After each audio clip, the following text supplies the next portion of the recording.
¿Qué tal? Buenas noches. Bienvenidos a Espiral. Hace ya algunos años que los Estados Unidos, el país vecino, endureció sus políticas migratorias y una migración masiva de deportados mexicanos ha retornado a su territorio de origen. Vienen con ellos sus hijos, muchos de ellos nacidos en Estados Unidos, angloparlantes, es decir, su lengua materna o con la que se sienten más cómodos es el inglés, y en cambio en español pues no han tenido mucha oportunidad de practicarlo y por lo tanto no son tan fluidos. Vienen a veces con documentos, pero muchas veces sin el acta de nacimiento, sin los papeles respectivos a la escuela, los certificados de educación, y entonces México se vuelve un lugar hostil para sus propios mexicanos. En la escuela se les recibe con reserva, incluso se les trata con discriminación y hasta padecen bullying. Es bastante común, mucho más de lo que usted puede imaginar esta circunstancia. ¿Qué vamos a hacer con estos menores de edad mexicoamericanos que en cifras generales rondan más de 600,000 personas cuando el país no es consciente de este fenómeno? Espiral hoy está dedicado a estos menores mexicoamericanos retornados a su país de origen, al país de sus padres. Comenzamos.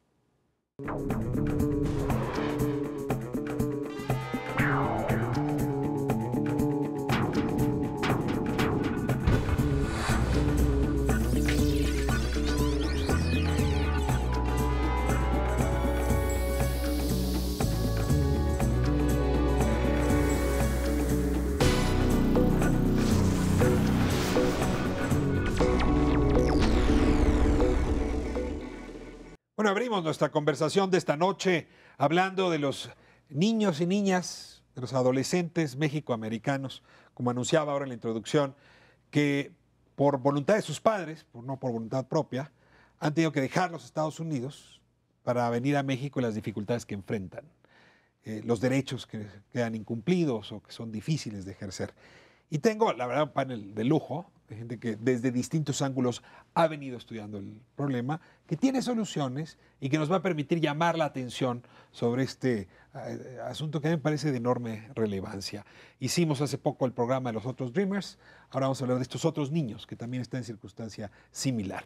Les doy la bienvenida y les pido pues que, como es tradición, aquí en Espiral, ustedes mismas se presenten. Empezamos con Mónica Jacobo Suárez.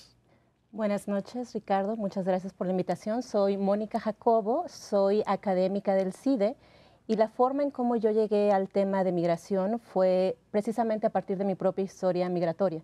Al haberme ido a Estados Unidos a estudiar y ver todos los problemas socioculturales que yo enfrenté siendo una migrante calificada, me hizo involucrarme en la población mexicana que estaba en Estados Unidos y que estaba teniendo todos esos problemas de integración.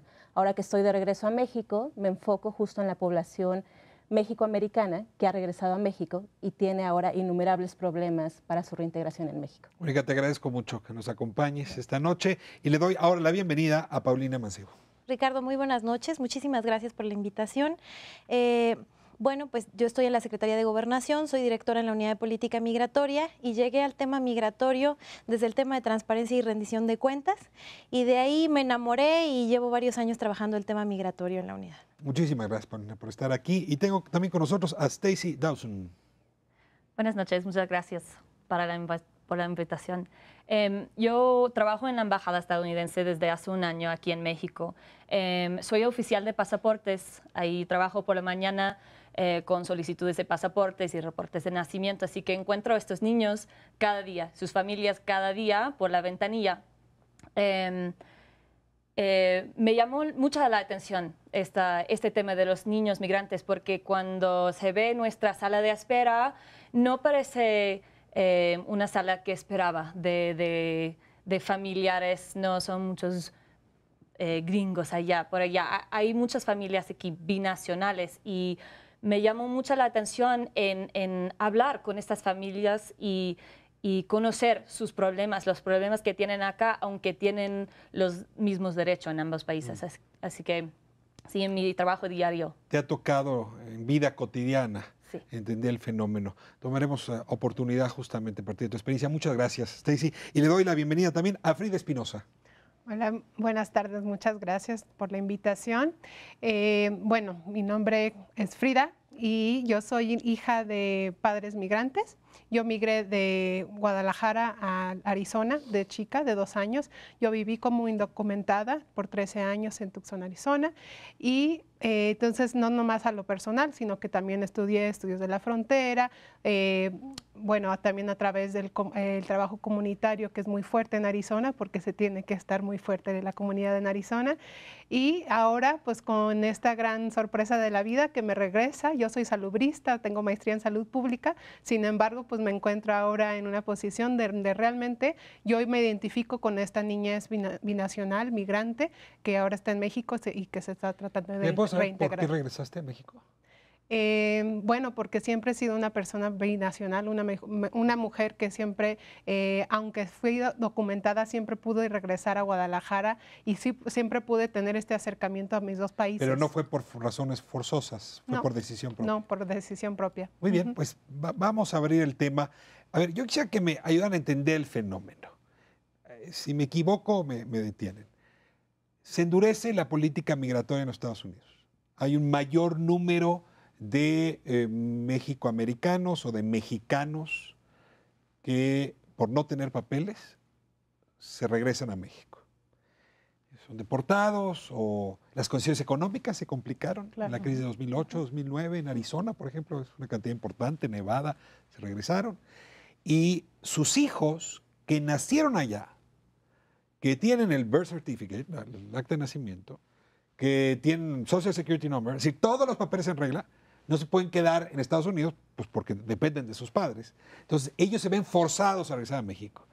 De ese grupo de población estamos hablando, niñas y niños que de manera forzosa, porque no lo decidieron ellos, tienen que reintegrarse a la sociedad de sus padres, siendo ellos de nacionalidad estadounidense y pudiendo apelar, o digamos, obteniendo también la nacionalidad mexicana. ¿Esa es la población? Sí. ¿Algo que añadir?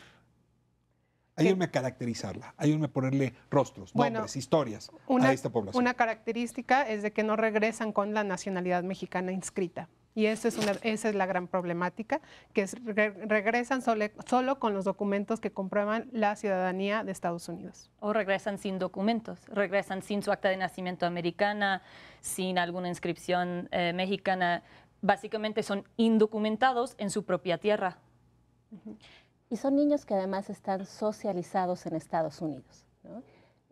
Son niños que han ido a la escuela ya, que hablan inglés como lengua dominante en la escuela, que lo escriben, que se sienten cómodos en inglés cuando están con sus amigos y que una vez que llegan a México es un cambio brutal para ellos, ¿no? En términos de su contexto diario, no solamente la zona donde viven, sino la escuela a la que van, los compañeros que tienen, incluso las clases, la forma en cómo reciben las clases en las escuelas, la forma en cómo funcionan las escuelas primarias en Estados Unidos pedagógicamente es completamente distinta a la forma en cómo funcionan las escuelas en México. Son niños, niñas y adolescentes que pueden tener ambos padres mexicanos, que uno de los padres puede ser de otra nacionalidad, y estamos hablando de familias fracturadas.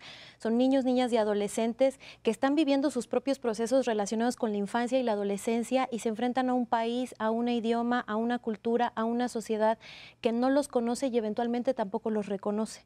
Y eso también les dificulta mucho su integración social. Bueno, aunque muchos sí pasaron 5, 10 años allá y se acostumbraron a la vida cultural allá en los Estados Unidos. También hay muchos que nacieron allá y los padres les trajeron al 1 año, a los 3 meses, a 2 años. Así que ellos se identifican como mexicanos totalmente. No conocen muy bien la vida allá en los Estados Unidos, pero ellos sí se enfrentan a los problemas cuando ya están intentando entrar en la escuela. Así que ellos se identifican como mexicanos, han vivido todas sus vidas que recuerden como mexicanos, y ya cuando llega a entrar en la escuela, de repente no son mexicanos porque no tienen sus documentos.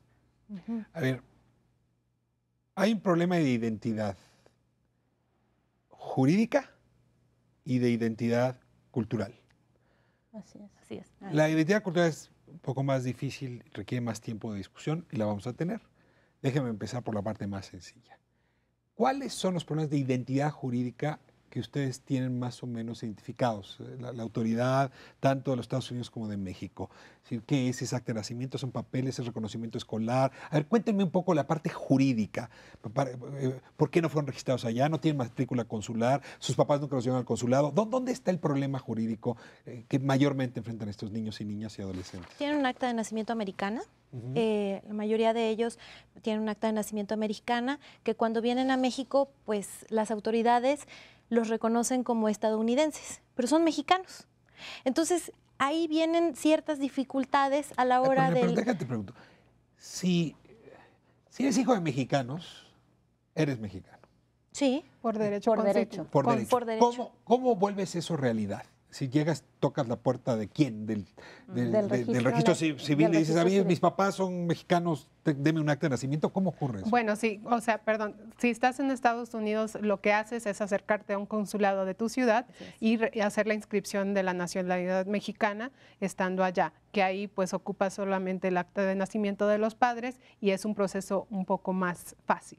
Si hiciste el trámite en el consulado mexicano eso es allá. como En sí, Estados la Unidos. Pero prevención. se te olvidó hacerlo, tus papás no lo hicieron. O te deportaron y nunca tuviste tiempo para hacerlo, Tienen ¿no? miedo de acercarse Exacto. al consulado Te dio porque miedo. tienen muchos mitos, o que si acerco al gobierno, tanto mexicano como Va a venir estadounidense, el La sheriff migra. Arpaio y me va a llevar, me va a Me va, arrastrar. claro. ¿no? Sí. O Sí. también piensas que al registrar tu nacionalidad mexicana vas a perder la estadounidense, que en muchos de los casos de los testimonios que tenemos es lo que es Creen. la creencia falsa que tienen las familias. Ok. Vienen a México. Ujú. ¿Qué tienen que hacer para demostrar que son mexicanos? ¿Cómo sacas un acta de nacimiento mexicana si no a los Naciste 15 aquí. años? Ujú.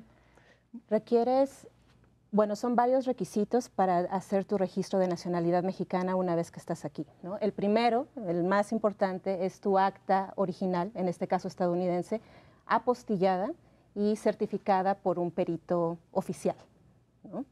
Un momento. Traductor. El birth certificate, el acta de nacimiento estadounidense, apostillada y con perito. Sí, por un apostillada y perito traducida traductor. por perito oficial, ¿no? Y la apostilla solo se da en el estado donde tú naciste. Hay una oficina por ciudad que te da el sello dorado. ¿No puedes ir a la embajada que te No. No. En la embajada trabajamos igual como en México en la nivel federal. Igual como en México, los estados brindan los actas de nacimiento. Es igual en el lado americano, que aquí en la embajada no podemos, Pero a ver, porque trata de El cada niño de estado. 13 años tiene que regresar a Arizona a que le apostillen, le traduzcan, pero los papás no pueden entrar. A ver, ¿cómo resuelve ese niño el Exacto, problema? sí. Bueno, eso sí se puede hacer en muchos lados por correo postal o teniendo un familiar allá que pueda hacer el trámite. No quiero decir que es fácil, porque es sumamente difícil hacerlo. Ni rápido. Ni rápido, Ni rápido, y ni fácil. ni económico. Ni Es económico. muy costoso. ¿Y la apostilla y la traducción es por qué? Porque ese certificado de Es nacimiento por la podría ser Es la falso. Convención de la Haya. Ah, es convención de la Haya. Claro. Sí. La apostilla y la traducción Es una de la convención Haya. internacional. Bueno, ya conseguí que mi tía Juanita vaya a la oficina de apostillas, traduzca el asunto entre los 1000 asuntos que tenía que hacer y me la manda de vuelta. Primero le tienes que escribir a tu tía Juanita una carta poder para que ella pueda hacer ese trámite. Y una ma- carta con mucho amor por todo lo que le vas a pedir. Carta poder, y con apostilla. dinerito aparte. Ok. Con mucho dinerito. Ya, la tía Juanita te manda los papeles de vuelta. Ya estás aquí. ¿Qué pasa después? Ya con apostilla, Sí. entonces ahí sí puedes acceder al registro civil para inscribir la doble nacionalidad en el lugar donde estés viviendo. Bueno, la traduces antes, ¿no? A Por ver, pero una perito pregunta, ¿por qué no certificado. esa persona, no es que yo quiera hacer trampa ni sugerir trampas, pero voy a decir, mis papás no me registraron. Tengo 15 años y nadie Eso es me lo que registró. pasa. Pero Pero porque- aquí tengo a mis papás, aquí está el acta de mi papá, aquí está el acta de mi mamá, quiero mi acta. ¿Por qué no puede hacer eso el niño?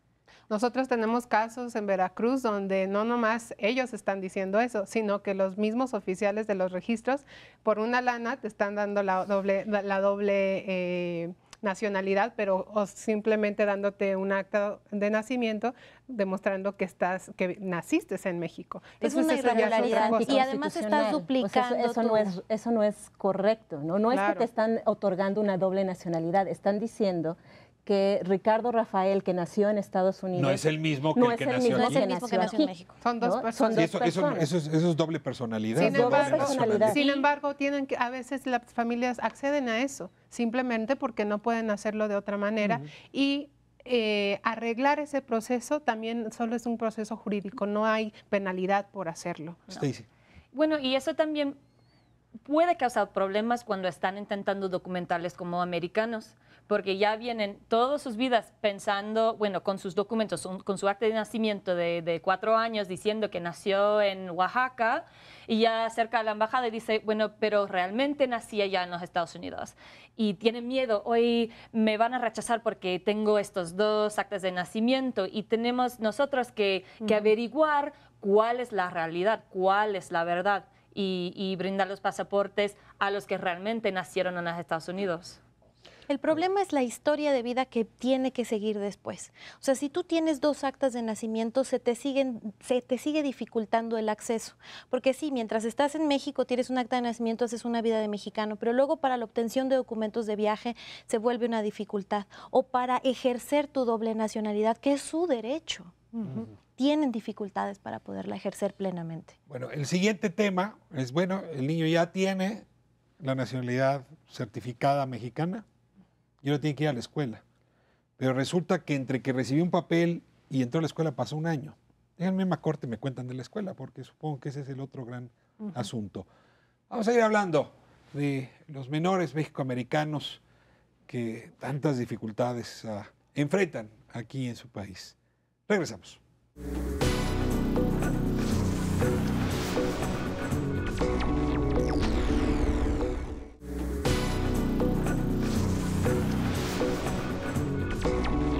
Bueno, estamos hablando de los niños mexicoamericanos, hijos de mexicanos que cuando vienen al país de sus padres encuentran una serie de dificultades. Y bueno, simplemente me quedé con un consejo. Si usted está viendo el programa allá en los Estados Unidos, corra al consulado, no le pasa nada, Exacto. saque sus papeles, nadie le va a Prevenga. deportar, no está el sheriff Arpaio ahí merodeando a ver si usted se tiene que regresar, vale la pena, porque si no, este es el recorrido que puede enfrentar su hijo si vuelve de manera forzada a México. Ahora, quisiera que me hablaran del tamaño. O sea, en estos últimos años, ¿cuántos niños mexicoamericanos se han visto en una circunstancia similar, forzados, contra su voluntad, porque los padres decidieron regresarse o porque la autoridad estadounidense los regresó a vivir esta circunstancia? Pues, Ricardo, en esa parte tenemos, nuestros mejores estimadores son los censos, que tienen justo el problema de que, bueno, el censo de población fue hace 5 años y justo esta población ha crecido muchísimo en los últimos años. Al menos sabemos que la población que ha sido repatriada de 2010, la población adulta repatriada de 2010 a 2015 es casi 2 millones de adultos, ¿no? Entonces, si uno piensa que cada adulto puede ser una familia, pero bueno, el censo de 2010 también nos decía que había cerca de 600,000 niños nacidos en Estados Unidos, ¿no? De algún padre mexicano, viviendo ya en México.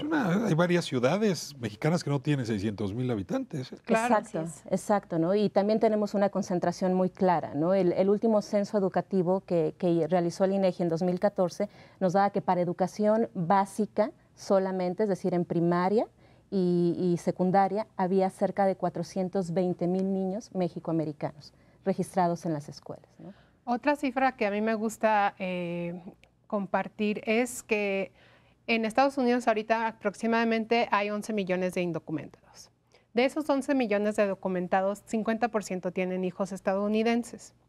Entonces, eso se traduce a que hay 3 millones de niños estadounidenses de hijos de padres mexicanos indocumentados.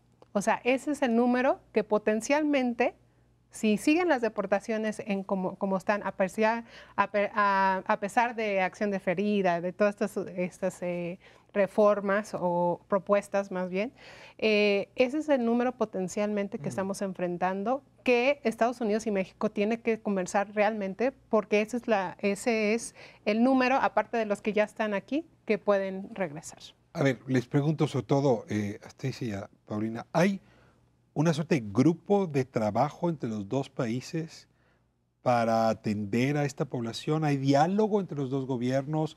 ¿Hay diálogo entre los gobiernos estatales de uno y otro país? ¿En qué nivel está ese diálogo? ¿Qué tan profundo es? ¿Qué tan serio es? Hay intención, hay voluntad y hay trabajo. A nivel local hay varios ejercicios que se han desarrollado entre estados fronterizos a nivel Sonora, por ejemplo, tiene un... Sonora con Arizona, Sonora con Chihuahua Arizona, con Texas. tiene mecanismos de facilitación para la inserción educativa y a nivel federal, la Embajada de Estados Unidos, la Secretaría de Gobernación, la Secretaría de Relaciones Exteriores, la Secretaría de Educación Pública ha tenido una mesa en la que se ha empezado a trabajar en buscar mecanismos que faciliten el acceso a la identidad de manera electrónica o buscar nuevos mecanismos que faciliten a estos niños ejercer su doble nacionalidad. ¿Cómo va la colaboración? Va muy bien. Todos sabemos que es un gran problema y estamos aquí trabajando para enfrentar este problema y el problema de futuro de los niños que van a regresar o que pueden regresar. Yo creo que la meta más importante es la meta de difusión, que aquí como embajada no tenemos muchos recursos aquí en México para difundir la información a esta población. Así que esa es la meta que tenemos juntos, el reto que tenemos que afrontar, el desafío de cómo acercarnos a esta población, tanto aquí en México como dentro de los Estados Unidos, antes de venir aquí a México. Por ejemplo, con la Secretaría de Relaciones Exteriores, allí en los Estados Unidos, los consulados, especialmente los consulados móviles, están trabajando con nuestros socios de pasaportes para hacer campañas, para hacer difusión juntos. Tanto aquí en México trabajamos con las oficinas de detención a migrantes de cada estado. Tenemos acá la embajada y 9 consulados y 9 agencias consular que están trabajando con los gobiernos tanto estatales como federales, y estamos intentando también trabajar a nivel local, porque es el problema que vemos. Si reconocemos el problema a este nivel, ya no llega la información a la población. Tenemos un gran reto de implementación. O sea, sí hay que tener claro que tenemos un gran reto de implementación tanto México como Estados Unidos. Tenemos que trabajar no solo en darle información a la sociedad sobre estos derechos, prevenir y trabajar en el día a día. Exacto, sino también aterrizarlo en proceso administrativo y en una cultura dentro de esos burócratas o servidores públicos. A ver, crítica rápida o crítica positiva o negativa a la cooperación gubernamental, intergubernamental. Bueno, la crítica también aquí es de que tiene que haber una reforma integral en Estados Unidos, donde, o sea, esto fue un retroceso grandísimo hace 2 semanas cuando se anunció que DAPA no va a pasar. Es la acción diferida para padres de niños estadounidenses. Exactamente la acción ejecutiva que había anunciado el presidente Obama en noviembre del 2000. Y que quienes tienen hijos estadounidenses, Entonces, los padres podían pedir nacionalidad y ahora no va a proceder. Porque hay el reconocimiento de que hay esta grande problemática, de que los niños están teniendo que regresar, niños estadounidenses, y han sido expulsados porque sus papás en los últimos varios ya años... en el mandato de Obama, esta acta de acción diferida para los padres ya no va a prosperar. No. No creemos. No, ok. No Esa es una creemos. crítica. ¿Otra crítica para pasar a otro tema? Claro, la crítica más obvia para mí es en términos de implementación. Efectivamente, los consulados son la herramienta más clara que tiene el gobierno mexicano para difundir información en Estados Unidos. Sin embargo, no son la herramienta que llega de manera más eficiente a la población que queremos atender. Es decir, en mi experiencia de 7 años trabajando con población indocumentada en Estados Unidos, esta población no es la que se acerca normalmente a los consulados, ¿no? Normalmente la que se acerca es la población documentada, altamente calificada, y no son tampoco los que más confianza tienen en los cónsules. Sí, pero es por eso que estamos intentando quitar los mitos. Porque ya sé que hay mitos de muchos años, hay malentendidos de muchos años que pasaron de voz a voz de una persona a la otra. Y creo que podemos ser la persona que brinda esta información porque somos las personas que brindan los servicios. Somos las personas que que pueden documentarles. Así que es importante, sí, trabajar con ONGs, trabajar con la población, con para los que potenciar el tienen. mensaje. Pero a ver, si hubiera una idea que transmitir ahora en pantalla, sí sería, si usted tiene hijos estadounidenses, acuda al consulado. Acuda al consulado. Y ahí, no importa que usted lo hayan deportado, acuda al consulado. Del consulado no lo van a deportar. Y a la oficina de pasaportes. Sacan los dos a la vez. Ya sé que si hay miedo de acercarse al gobierno mexicano, el miedo de acercarse al gobierno americano va a ser mucho más. Mayor, claro. Pero para nosotros no nos importa el estatus migratorio de los padres. Queremos documentar a los americanos. Perfecto. A ver, vamos a pasar al tema educativo. Según un par de artículos que leí, sobre todo uno de LA Times, los niños llegan a pasar un año, año y medio y hasta 2, entre el momento en que llegaron a México y el momento en que finalmente ya están inscritos. Porque los trámites en la Secretaría de Educación Pública, en las escuelas públicas, y supongo que en las privadas también, ahora me aclararán, son eternos, porque no tienen documentos. Porque, a ver, que hizo 2 años de elementary school, pues está muy bien, ¿y eso qué es en la educación primaria mexicana? ¿Con dónde rivalidamos? Bueno, también. A ver, cuéntenme el problema de la educación en una nuez. Creemos que una de las grandes problemáticas es la falta de implementación de las normas que ya existen. Que dentro de las normas de escolares no se debe de negar el acceso a la educación básica. Entonces, pero hay una falta de implementación de parte de los directores, de los maestros, o sea, a nivel desde lo más rural, no local. Saben qué hacer con un niño que no trae papeles. Qué hacer con un Estamos niño. hablando de 3 momentos. Estamos hablando de acceso, permanencia y tránsito educativo.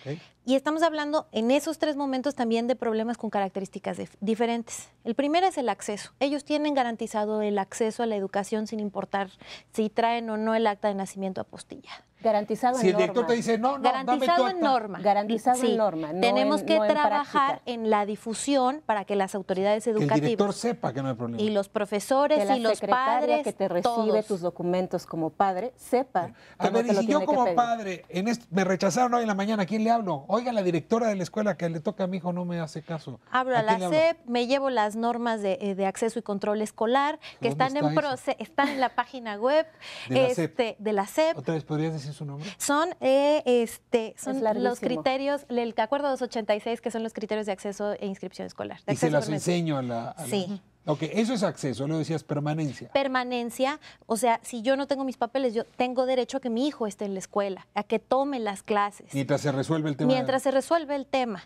Después viene el proceso del tránsito educativo, que hace si sale de la primaria y va a la secundaria. Y ese es un proceso que ahorita está en reforma. Está en la COFEMER para la consulta, página web, opinión de la no está ciudadanía. resuelto. Está resolviéndose para que no haya necesidad, para que se exima el hecho de entregar el acta de nacimiento apostillada. Y entonces con eso se garantiza el tránsito educativo. Pero hoy podría ser que un niño se quede entre primaria y secundaria por estas Claro que circunstancias. sí. Sí podría pasar, pero sí hay manera de generar un certificado o una nota de que es un problema de la apostilla y puede tener también acceso al siguiente nivel educativo. O sea, Perdón, ahí solamente quiero decir, bueno, como basado en lo que hemos visto en múltiples testimonios, ¿no? Bueno, celebramos que esté esto en proceso de cambio. Algo que nosotros hemos señalado en este posible cambio es que no basta con que salgan las normas, ¿no? Entonces, este nombre enorme de las normas de control escolar, bueno, ni siquiera yo las conocía, ¿no? Hasta que me metí a investigar esto. ¿Cómo lo va a saber un padre? ¿No? En segunda, ¿cómo va a tener el padre la agencia para ir y reclamarle al director? En tercera, ya tenemos en evidencia que por muchos años estas normas garantizan que el niño entre y sin embargo en práctica no ocurre. Entonces, ¿quién me dice que al hacer este cambio, ¿no? en estas nuevas normas para que por fin diga que no se requiere la apostilla, se va a implementar de igual manera? Ahora, ¿no? En el Instituto para las Mujeres en la Migración tenemos, sí, documentados varios casos. Un caso que a mí me parece, bueno, que releva muchas cosas, es el caso donde sí se les otorga el acceso a la educación de una niña de 15 años que ella, bueno, ya quiere empezar en la secundaria, que llega de Estados Unidos queriendo ser doctora, apoyar a la población mexicana porque se quiere integrar en la... ella entra provisionalmente, que esa es la clave, que el acceso sí se les puede dar, pero de manera provisional. Entonces, si tú acabas esa secundaria o esa primaria, tu certificado literalmente dice provisional, lo que no te permite seguir.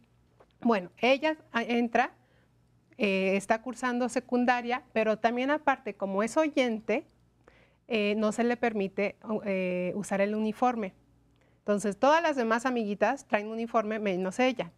Entonces, imagínate el estigma, la discriminación, todo el bullying que pasa a ella.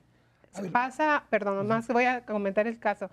Pasa ella empiezan conflictos entre amigas. Ella realmente trata de ir con sus padres, los padres tratan de resolverlo al último terminan golpes en la plaza principal y culpan a la niña estadounidense por los problemas que hubo de bullying que desde un principio se habían quejado. Ella tiene que salir de la escuela, ella deserta y termina en una situación muy desafortunada donde se tiene que ir con el novio porque los papás también empiezan con problemas. O sea, hay caso tras caso donde y ella ahora está embarazada, esperando a su niño y lo único que quiere es regresarse a Estados Unidos para tener su bebé allá. ¿Vale? Entonces, hay muchos casos. Es una historia bastante ilustrativa. A ver, México es un país que le cerró la puerta a la migración. O sea, tuvimos migraciones importantes libanesas, chinas, húngaras, francesas, centroamericanas, pero a diferencia de Estados Unidos, una cosa difícil de aceptar, cerramos la puerta. Por lo tanto, no hay una cultura de integración del migrante. ¿No? Es difícil. Normalmente el migrante buscará entrar a una escuela privada. Las escuelas públicas son reactivas. A lo mejor estamos en Chiapas, o, cambia un poco, pero en realidad no es un ámbito moral generoso a la diversidad. No. Y en ese contexto, ahora debemos recibir no migrantes, sino nacionales que además son migrantes. Exacto. Y entonces no hay una escuela, no hay una cultura que sea capaz de acoger con los brazos abiertos y yo diría hasta entusiasta a estos mexicoamericanos. Voy a corte y hablamos ahora de ese otro problema. Habíamos hablado de la identidad cultural, pero de la identidad jurídica. Ahora vamos a hablar de la identidad cultural y las dificultades para la asimilación, encuentro, tolerancia. La binacionalidad. Ustedes me ayudarán a encontrar mejor el término. Seguimos en un momento que nosotros estamos en Espiral.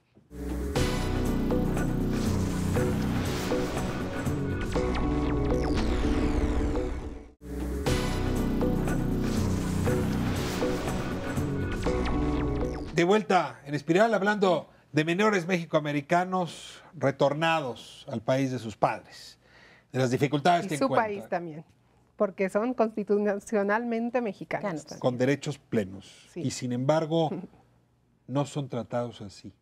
No. Oh, hablas como Pocho y te apellidas Sánchez. Exacto. ¿No? Exacto. No seas presumido, te admiro, pero al mismo tiempo te envidio. No sabes de fútbol mexicano. No sabes de política. No sabes de política. No sabes quién fue el presidente. No sabes contestar en las clases de civismo, por ejemplo. No sabes de geografía de México. Bueno, pues ¿por qué tendría que saberlo? Si fui educado en Estados Unidos. Estados Unidos nos está ocasionando este problema. Seguro tú tienes la culpa. Te corrieron porque tu papá es un indocumentado. Sí, aparte el estigma de documentado, de deportados de sus papás, pero también tenemos estos problemas a partir de que hubo un desalojo de los campos agrícolas. Tu país está ocasionando todos estos problemas sociales en nuestra ciudad, con nuestros papás. Tenemos casos así también. Ahí está el malestar que se genera entre los niños. Viene la pregunta de centro. ¿Y los profesores están mínimamente capacitados para parar en seco el buleo? Sí, tenemos un caso donde los mismos maestros, los mismos maestros también se sienten amenazados por los niños, porque a lo mejor es el maestro de inglés que jamás ha tomado realmente o ha ido a un... Y ya sabemos que los maestros de inglés en México no hablan inglés. No funciona. Claro. A ver, Stacy, no te quedes atrás. Bueno, quiero decir que si es problema... Bueno, no quiero hablar mucho de la cultura mexicana porque yo vengo de la parte de la cultura... Sí, pero tú hablas mucho con estas familias y hablas con los niños y te ha tocado escuchar sobre el rechazo. Háblame de ese rechazo. El rechazo se les toca muy, muy dentro, ¿no? Que se sientan mexicanos. Bueno, hablamos de dos tipos, ¿no? Los niños que crecieron allá y llegaron acá a los 10, 15 años, que sí tienen problemas con español, tienen problemas con clase cívica, pero hay otros sí que regresaron aquí a los 2 meses, al 1 año, y se sientan, no hablan inglés, son... En sus mentes son puros mexicanos, aunque tenga esa acta de nacimiento de allá de los Estados Unidos, pero todavía se enfrentan problemas por sus documentos. Y eso no creo que tiene sentido para un niño de 5 años. ¿Cómo que no soy mexicano? Pues llevo toda mi vida acá. ¿Cómo que no soy de acá cuando no sé nada de allá? Y bueno, sí ahí es el problema, que nadie quiere tratarles como binacionales. No hay espacio en la mente para alguien que es de los dos lados. Es que, a ver, ahí está el problema. No hay un ambiente propicio para apreciar con igual gozo la binacionalidad que la mononacionalidad. Necesitamos trabajar en mecanismos que vayan incrementando la interculturalidad. Yo no podría decir en blanco y negro que no se está haciendo nada en materia de integración educativa de estos niños binacionales. Se está trabajando en traducción al inglés. Se está trabajando en traducción al inglés en libros de texto gratuito, se está capacitando, se está haciendo un trabajo, la Secretaría de Educación Pública está haciendo un trabajo muy fuerte por capacitar a los profesores. El Distrito Federal es la entidad federativa que más diversidad de nacionalidades tiene, y entonces pongamos a un profesor de primaria con 5, 10, 15 nacionalidades diferentes, ¿no? Entonces, pero hay que reconocer la diferencia entre la vida en la frontera, los que viven en Chihuahua, los que viven allí al lado de la frontera, que reconoce este problema, que reconoce la cultura binacional, porque ahí en la frontera hay integración. Sí. Hay integración. Pero ahí en Oaxaca, en Chiapas, donde están muy lejos, aunque la migración sí está bien desarrollado en algunos lados, en muchos no está bien desarrollado. Déjame si entiendo bien a Stacy. Habría que ver cómo se construyó el ambiente binacional en los estados fronterizos para reproducir esos ambientes en estados más distantes de la frontera. Si no quiero reproducir todo, pero yo no estaría convencida de eso, porque también la dinámica intercultural y pluricultural que existe en el resto del país también va generando diferencias y retos. Pero sí los estados, las entidades federativas también han trabajado mucho en estos mecanismos de integración, porque no es solo nada más un problema de la federación o a nivel nacional. Las oficinas de atención a migrantes, exacto, las oficinas de atención a migrantes en México nacen primordialmente para atender a los migrantes, a sus paisanos en Estados Unidos. Y con ellos también se ha trabajado mucho en mecanismos de integración, reintegración, buscar posibilidades para esos hijos en materia educativa, cursos, acceso a identidad cultural. Es todo un proceso. Adelante, Mónica. En eso yo voy a diferir, ¿no? Sí, efectivamente están las oficinas del migrante en cada uno de los estados. De hecho, me parece que hay 3 estados en los que no hay oficina, pero las capacidades institucionales y financieras que tienen esas oficinas varían muchísimo, ¿no? Por ejemplo, el gobierno de Tamaulipas tiene un instituto para el migrante con los recursos enormes, ¿no? Con la capacidad, pero hay otros lugares donde dependen de otra oficina y son 2 personas. Entonces, institucionalmente hay mucha variación. A ver, la Secretaría del Migrante en Guerrero tiene 4 personas. Por ejemplo. Y es de secretaría. Y es de secretaría. Y es de secretaría.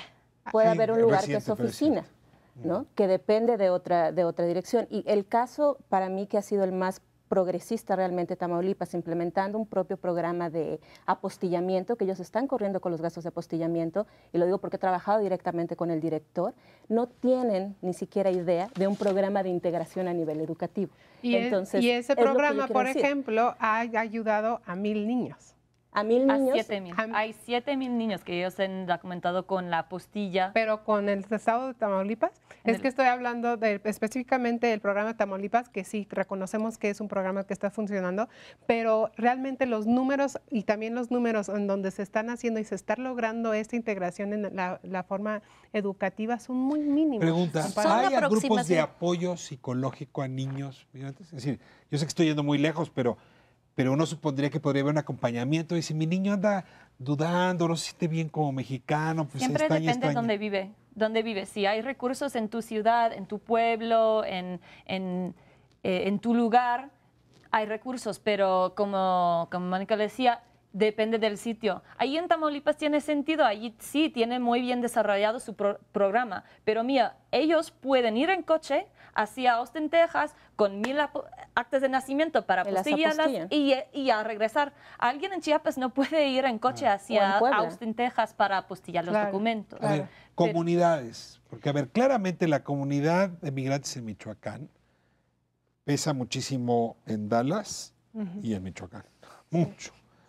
Yo supongo que ahí, no el Estado, sino esas comunidades deben tener algún tipo, o los clubes de red social para cachar a los que están regresando, o la de zacatecanos, o la de oaxaqueños, ¿no? Entre California y Oaxaca. A ver, esa parte más sociedad civil, ¿juega algún papel? ¿La han visto jugar algún papel? Claro, Sí, sociedad, y bueno, y nomás regresando a tu pregunta de la salud mental de los niños, o sea, ahí no hemos tocado ese tema. También el acceso a la salud se les niega por esta misma dinámica donde O sea, no ni seguro popular, ni... Entonces, o sea, y pues DIF también, o sea, si tu hijo, o sea, no tiene seguridad social de ninguna manera, y se le está negando el acceso, ¿no?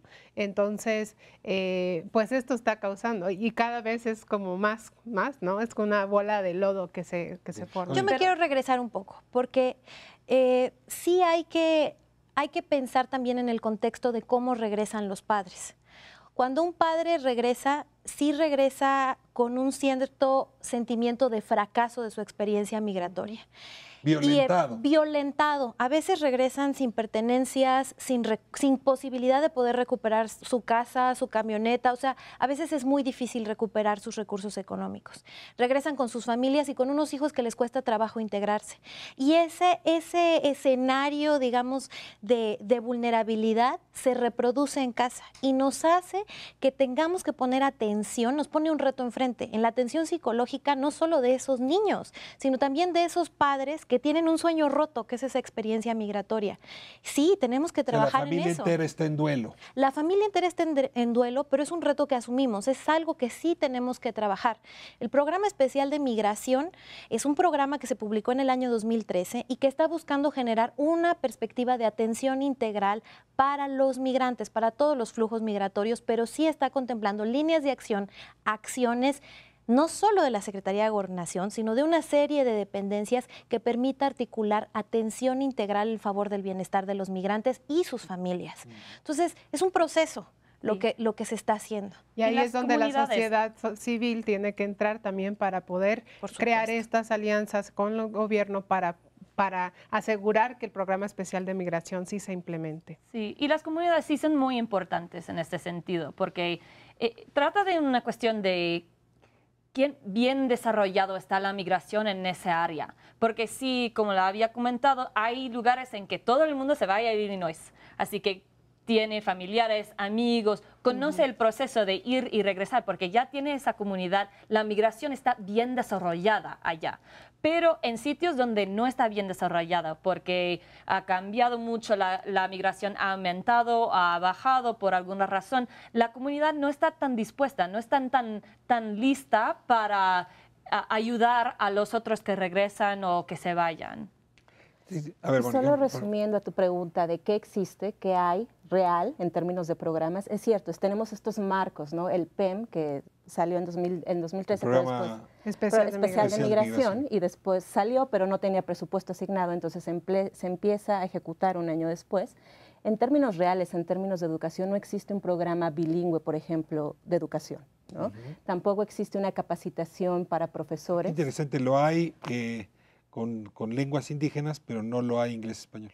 No lo hay. Y nos quedamos en eso, ¿no? De que muchos de los programas ahorita de la SEP que están funcionando bien de multiculturalismo es pues tomando la población indígena en cuenta, pero pues nosotros estamos hablando de otro multiculturalismo y interculturalidad, ¿no? Sí. Sí, quisiera mover el tema hacia tu cancha.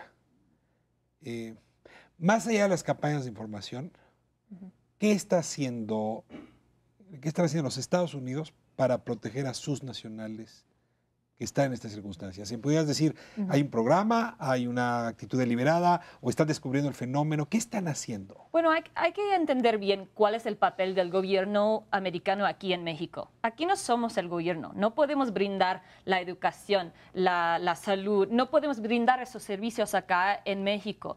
Entonces, lo que hacemos acá es lo que hace una embajada en cualquier país del mundo, que es trabajar con nuestros socios en el gobierno mexicano para facilitar. Por ejemplo, estamos trabajando con la SEP diciendo que, mira, tenemos casos en que los niños no ingresan a la escuela. Ya sabemos, mira, tenemos este caso. Y perdón que haga poema, ¿y te hacen caso? Sí nos hacen caso, pero bueno, es muy difícil porque, como yo lo veo, hay una gran brecha a veces entre nivel federal o el funcionario y lo que está pasando en la realidad. Y eso es por qué es tan importante la campaña de difusión. Y quiero decir que trabajamos juntos en ese reto. También hemos trabajado por ejemplo, para nosotros no nos importa la apostilla. La apostilla sí es parte de la Convención Haya, pero porque para nosotros, no, por ejemplo, para tramitar el pasaporte, no se necesita la apostilla. Ese es requisito del gobierno mexicano, así que estamos trabajando a ver si hay maneras de cortarlo. Están trabajando a lo mejor en un sistema electrónico de verificar los datos de los actas de nacimiento, a ver cuáles pasos podemos tomar para facilitar el proceso de ingresar en la cultura y los servicios sociales aquí en México. Se nos va el tiempo, voy a conclusiones. Arranca Frida, luego sí Paulina, luego Mónica y cierra Stacy. Bueno, como sociedad civil, sí, siempre vamos a estar dispuestos a colaborar con los gobiernos, pero sí creemos que es responsabilidad de los dos. Aunque estén los niños aquí, el gobierno de Estados Unidos, por implementar tantas deportaciones, tanta reforma que está yendo en contra de la unidad familiar, entonces sí hay una responsabilidad, estén donde estén los niños en el mundo. Paulina. Para nosotros, los niños binacionales no son un problema, son una inversión. Es una inversión binacional, tanto de México como de Estados Unidos. Y tenemos que consolidar políticas de atención integral entre los 3 órdenes de gobierno y interinstitucionales a nivel federal que garanticen su desarrollo armónico e integral de estos niños, niñas y adolescentes. Muchas gracias. Mónica. Bueno, para mí el problema legal de fondo es que ellos puedan garantizar el acceso a su identidad, ¿no? El hecho de que ellos puedan comprobar que son mexicoamericanos y tener su doble nacionalidad es lo que le va a abrir la puerta a todo tipo de derechos, no solamente educación, sino salud, seguridad social, ¿no? Y a estar bien con ellos mismos. Estar bien con ellos mismos, ¿no? Saber que son de aquí y de allá, y solamente que efectivamente es importante hacer todas estas reformas, pero es mucho más importante garantizar la implementación. Cierras, Stacy. Bueno, estos niños son niños compartidos, son niños binacionales, son nuestros niños, son niños mexicanos. Y creo que estamos trabajando juntos con el gobierno y con el gobierno mexicano y queremos seguir en este paso, pero quiero decir que es un problema urgente, que los niños están en riesgo. Cuando no están en la escuela, están en riesgo. Y eso será un problema ni solo ahora, sino en el futuro, cuando quieren regresar, cuando quieren trabajar allá, tanto como acá. Así que estamos muy pendientes de esta población que es grande y vulnerable y creo que podemos y estamos trabajando muy bien con el gobierno mexicano para enfrentar los problemas del futuro. Pues muchas gracias por compartir esta problemática, por abrirnos los ojos, por ponerle rostro a historias, por ponerle números entre 400 y 600 mil menores que están en esta circunstancia, por dar un jalón de orejas a ambos gobiernos. Y ojalá un día, pues esto de ser binacional sea tan normal como cualquier mononacionalidad. Tan normal, tan gozoso, tan feliz. Y me quedo con lo que decía Paulina. Eso es lo que le conviene a ambos países. Porque esa persona que puede traducir una cultura y otra es la que va generando cohesión, evitando que las siguientes generaciones se vivan de manera tan fracturada, no solo en lo cultural, en lo jurídico, sino también en lo económico. Muchas gracias a las 4 por participar. Nos vemos próxima semana aquí en Espiral. Le agradezco enormemente que nos permita entrar a su hogar todas las semanas. Canal 11, 10 de la noche.